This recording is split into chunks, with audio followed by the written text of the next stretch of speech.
this one. It's so beautiful. If I had to use adjectives to describe this, I feel like it's kind of haunting, kind of sneaky. If it was a story, it would be a sad story.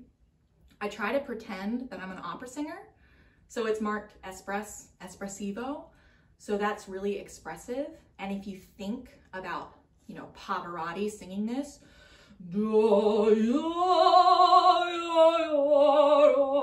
you don't know what the words are, but you could tell that he's sad. So to get that expressive feeling, it might be vibrato if you've been working on vibrato, but you can also do that just with lots of direction through the phrase.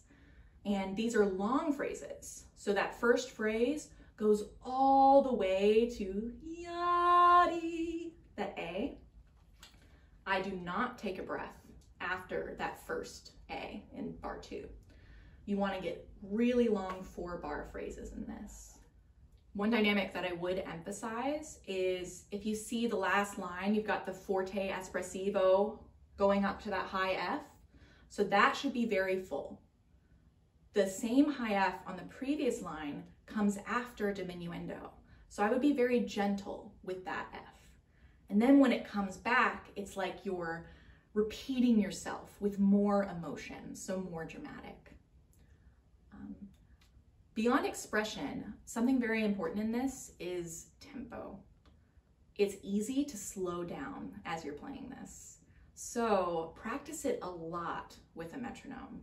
Maybe even put your metronome on subdivisions so that you're really feeling that dum, bum, bim, bum, bi, da.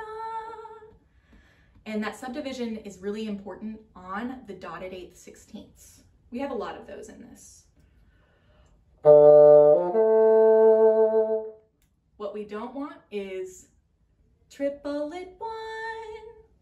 We don't want to feel triplety in those. So I practice with imaginary articulation the subdivision. So 1 and a 2.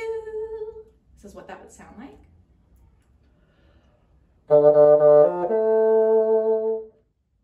On the next one. Another spot to add those imaginary articulations is getting into the 16th note triplet at the end of the second line. So I'm going to play 1 and 2 and 3, da da da da da da da da da da. Gets all my subdivisions in there. Make sure it's really rhythmically accurate.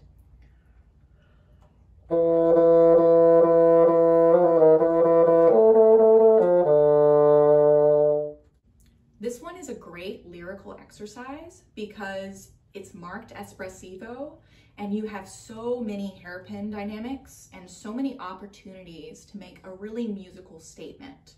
So I encourage you to think about how you want to play this as an individual. Because if you look, there's not a lot of firm dynamic markings. You've got that one piano marked and then the forte on the last line. So the other dynamics are kind of your choice. Here's roughly what I do. It doesn't matter exactly where you pace all of your crescendos and diminuendos. The most important thing is that you hear it.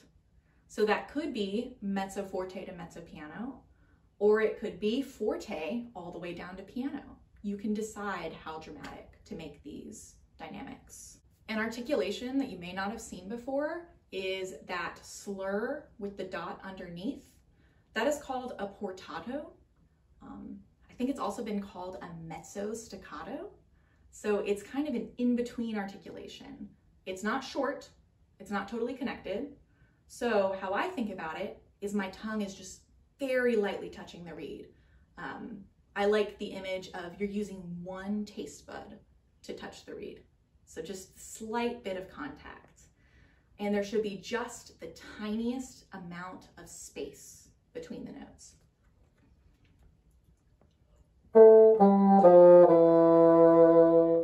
Compared to staccato, compared to totally legato. So just really light. Same thing at the end.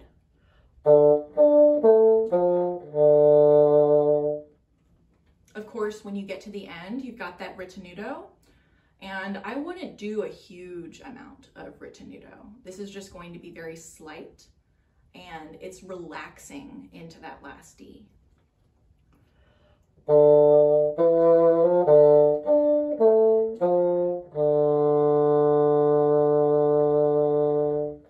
And that last D does need to be long. It needs to go all the way to that beat 4. So if you're going 1, 2, 3, and 4, and 1, and 2, and 3, and off. So gotta make sure that you've taken a really great breath before that. Happy practicing!